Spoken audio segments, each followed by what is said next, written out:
Good day, guys, and welcome to GHG, your favorite channel for both Forex and branding, including website creation hub. Now, looking at this is a 4 hours Euro USD chart. If you saw the video last week, a breakdown of what should happen within the week that just finished, I posted it on Monday. You see why all these zones here are marked out. And in the video last week, I did talk about this zone here being taken out or could be taken out, and this zone being reached, broken, or not even tapped at all. So what happened on Monday when we got to chat? Let's quickly do a quick view. And as I said last week as well, I'm not a trader who set trades at the middle of a zone here. I always wait for confirmation entry. So this was Monday and I wanted to trade. So what happened around here? This is a 4 hours chart. This was a minor POI. When price got in here, I was to place a trade. So let's really go to 1 hour. Alright. So this was the zone here. And from the chart, you might feel okay. So this bro got into the trade, and what happened? I didn't get into the trade. Now why didn't I get into the trade? Apart from being busy, this is what happened in the chat. This was the eye here that I was looking at to be broken. Now why was I looking at this eye here to be broken and not this eye here? Now on my 1 hour time frame, once I've seen okay, it's within a POI, within the 1 hour, within the 1 hour zone, my 15 minutes is the structure that I need to be broken.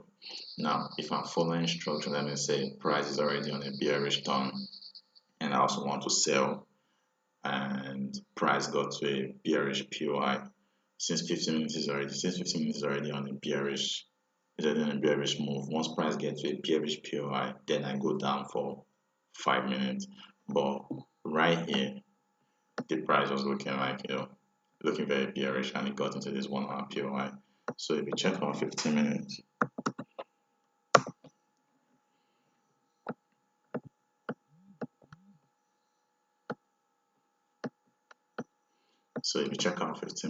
the 15 minutes was also bearish, and this was a high that confirms at least a new internal structure break. So that was why this was the high I was waiting to break, and price was finally able to do a proper break above.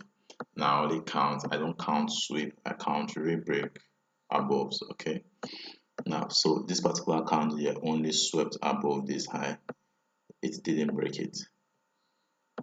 It only swept above it. It didn't break it.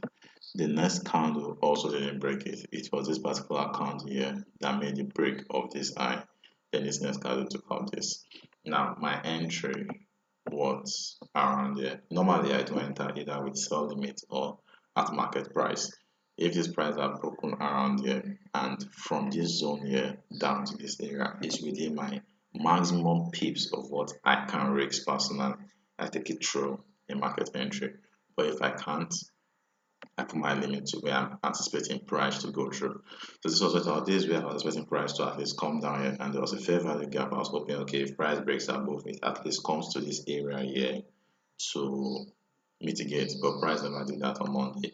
It just went upward and swept above this at the end of the day. Now, early section around 12 a.m. on Tuesday, I happened to be awake and I saw this.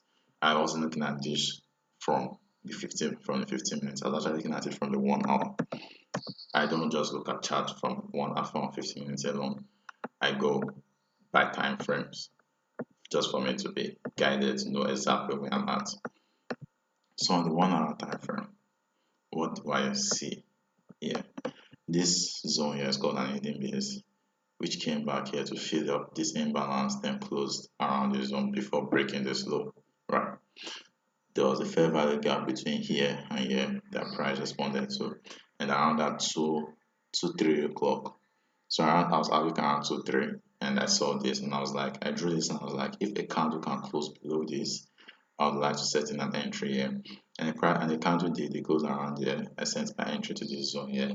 Price tapped me immediately, Then while I was asleep, then during the day, I got a TP at the end of the trading. So ending of the trading day on Tuesday. Actually, I don't go trade that long, but I was quite busy, and this was when I hit TP. Actually, a one ratio 2.6. That was on Tuesday. And after this going on, what did I expect to do on Wednesday? On Wednesday, I wasn't on chat at all. I didn't place any trade on chat on Wednesday. And on Thursday, this was Thursday. Okay, this was Friday. On Wednesday through to Thursday, I wasn't on the chat. Then on Friday, when I came in, I was expecting to do two things. One, either buy from this zone into this zone or this zone, then sell downward. So what would have happened? Price got here at the end of the day. I trade New York session most of the times, and price didn't get here on New York session. It got here around the Tokyo past 6 Nigeria time. That's when it got here, so I wasn't in this trade. So this zone here wasn't actually invalidated because it was never set. But if it has gotten through, if this had happened within the New York session and I just set a limit like this, I'm out of the market. Naturally, I will still wait for a break within this zone here. I'd like to see a break happen here. If I want to trade that zone, I'd like to see a proper break happen here. Then look for what I can get within here. That's just how I trade. That's my own person. You don't have to trade like me, but that's just what I do. Okay, and that's what happened last week.